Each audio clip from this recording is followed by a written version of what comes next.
What's up, you guys? This is your girl, the Glamorous Witch. I'm gonna face the camera down because I look a hot ass mess and ain't nobody got time for that. So basically, I just wanted to let you guys know that there will be some changes in my practice as a spell worker. I got this book yesterday because just a little bit of background. I am an anatomy freak. I've always been. All throughout school, I've always done good in science class. I've always been very, very good in science. I've always excelled in that class. If I didn't have a good grade in science, it's most likely because either I was ditching or I was out sick and missed an assignment or something like that. But if I was in class, I was doing very, very well. Okay. So, um, I've always been into anatomy, the human body, like physiology, learning about energy. And this was before I even came out as a witch, okay? I've always been into fascinated by just how the earth, how nature can change things, okay? Alchemy, quantum physics, things like that have always been an interesting thing for me. So it was only natural for me to get this book when I saw it at Books a Million yesterday. So basically, the woman that wrote this book, Caroline Myss, she's a psychology doctor. She went to school for mysticism and physiology. So she knows all about the human body. And I don't know if you guys heard of a medical intuitive. Basically, a medical intuitive is someone who can spiritually diagnose someone's health, and that's what she does. So instead of going to a tarot reader, you would go to her, and she can even if that disease hasn't, or that sickness hasn't been diagnosed yet, if a doctor wasn't able to even diagnose it yet, she can see it. you know she goes beyond the physical body. She goes into the spiritual body, the spiritual side of it. And she can also tell you where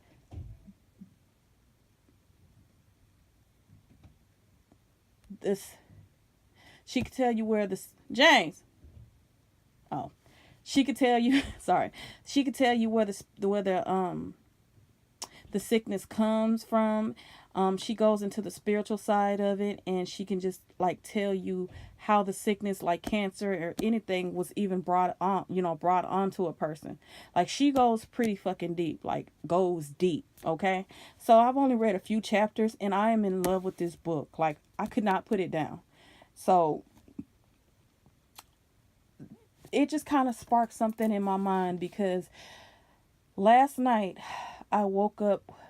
It was a little after 1:30 in the morning, and I heard something tell, not necessarily a voice, but a gut feeling. It told me, it said, "You're a healer. First, you need to heal you need to heal yourself." So, um, I come from a background of depression. I was hospitalized for depression back in um over 15 years ago. I suffer from anxiety, as well as a lot of other practitioners that does this type of work. Okay, number one reason is most of us are empaths, and a lot of people feel that about us, and they'll usually dump their problems onto us, which isn't a problem. But sometimes people like us who are empaths, we got to be careful about what we take on and how much, because sometimes it can affect our mental health or well-being as well. So for the most part, I'm very strong. I love listening to people. That's one of the reasons why I decided to become a tarot reader, is because I wanted to help people. I wanted to give people hope. I have people that come to me that battles depression, and so I wanted to give them some hope and a new just outlook on life. Okay, I absolutely love it. So my grandmother's a healer. My mom is, so is my aunt. My grandmother, she's always worked with herbs. To this day, she grows her own herbs. She cooks with it. She uses it for healing purposes. She's passed on things to my mom. My mom has healed us, from sicknesses, just from coming up with her own concoctions. So it was only natural for me to do this because I have background in it. I went to school for, I'm certified in EKG, um, ECG, whatever. Um, Basically, a EKG tech is someone that goes in and that monitors the heart rate and just the overall um, um, like rhythm of the heart. They can we can diagnose just anything pertaining to the heartbeat. We can see things. So I haven't done it in a while though. I also went to school for um, phlebotomy as well. So I studied the blood and the blood flow and veins and arteries and all of that stuff. And I also used to be a nurse's assistant. So add all of those things together, and I would be basically a um, LPN. Here in Louisiana, that's what you would call a nurse that's underneath a RN.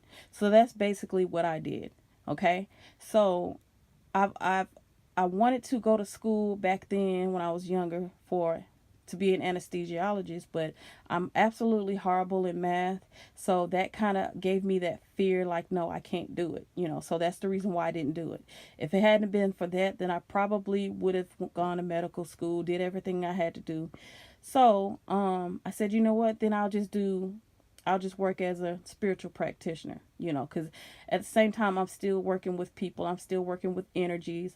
I still can kind of see what's going on with people. I can still give people help.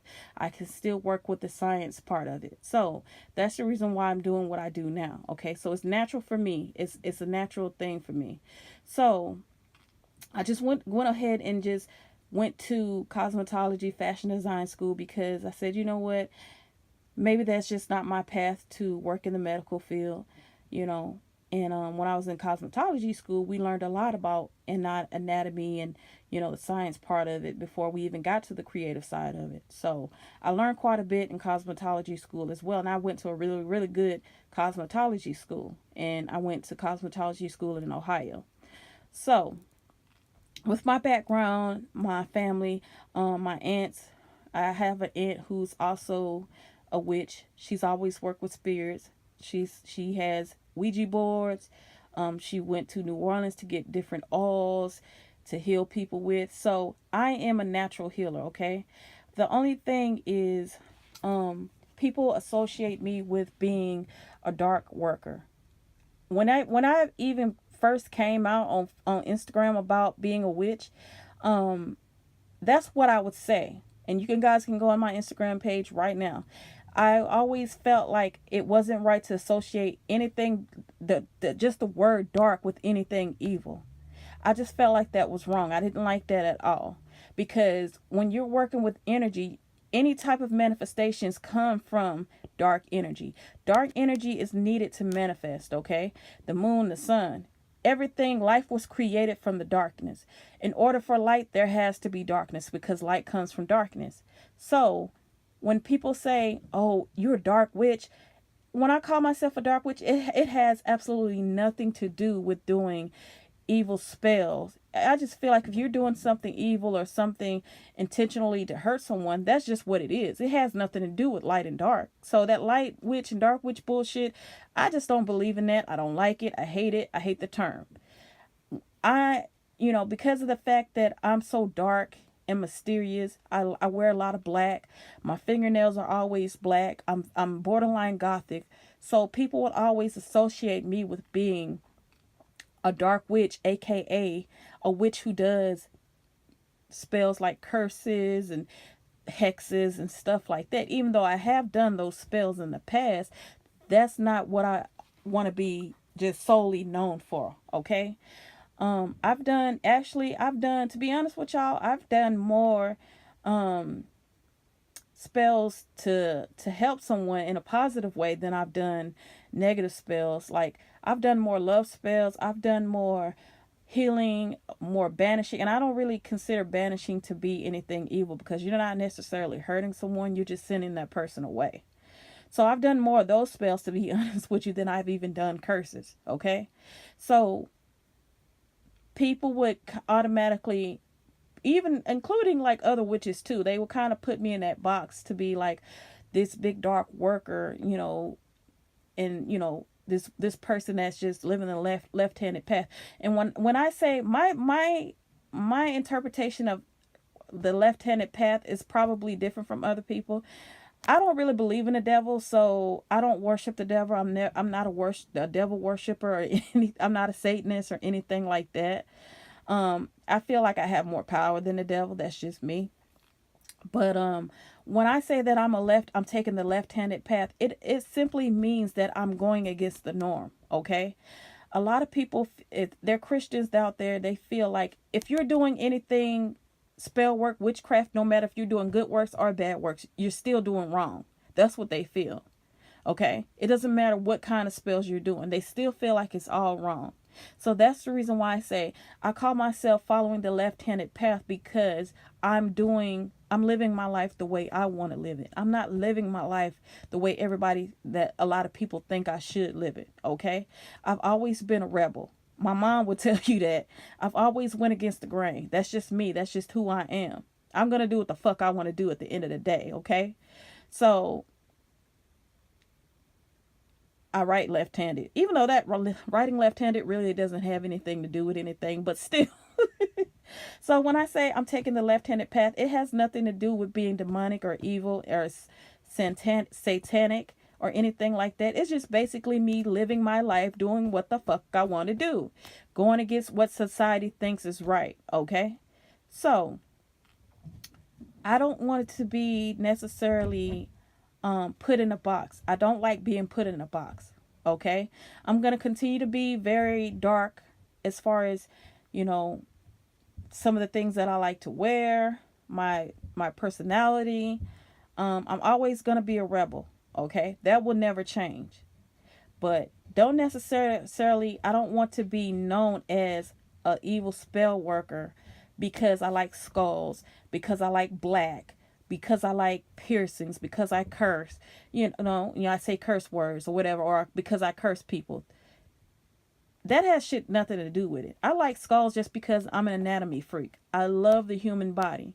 Okay? I love the creation, just everything, breaking down the human body, the skull, the body, the spiritual, things like that. So 2019, starting January, I will be taking on some new, kind of a new practice. I want to focus more on the healing part. So I'm in a process now of studying. I'm learning things. I'm getting ready. I've got anatomy books. I got just alchemy books. I'm going to be getting some quantum physics books, physiology books.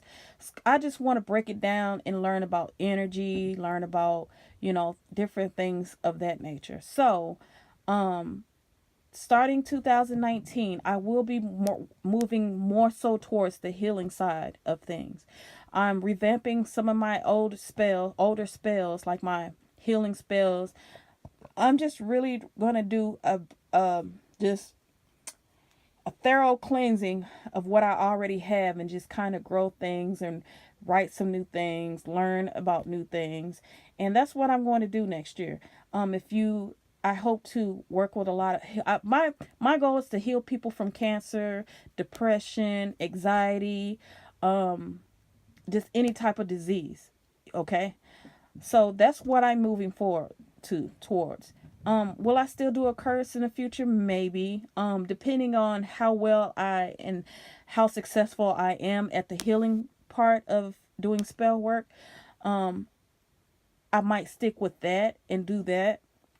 But I don't know. As of right now, I am still taking cases. I still have spells to fulfill, for clients that have already paid me to do that. So I'm still going to fulfill that this year. I have stuff booked up until the end of October right now. So yeah, but next year I'm definitely going to work more towards the healing part. So yeah, so just let me know, you guys, and talk to you later.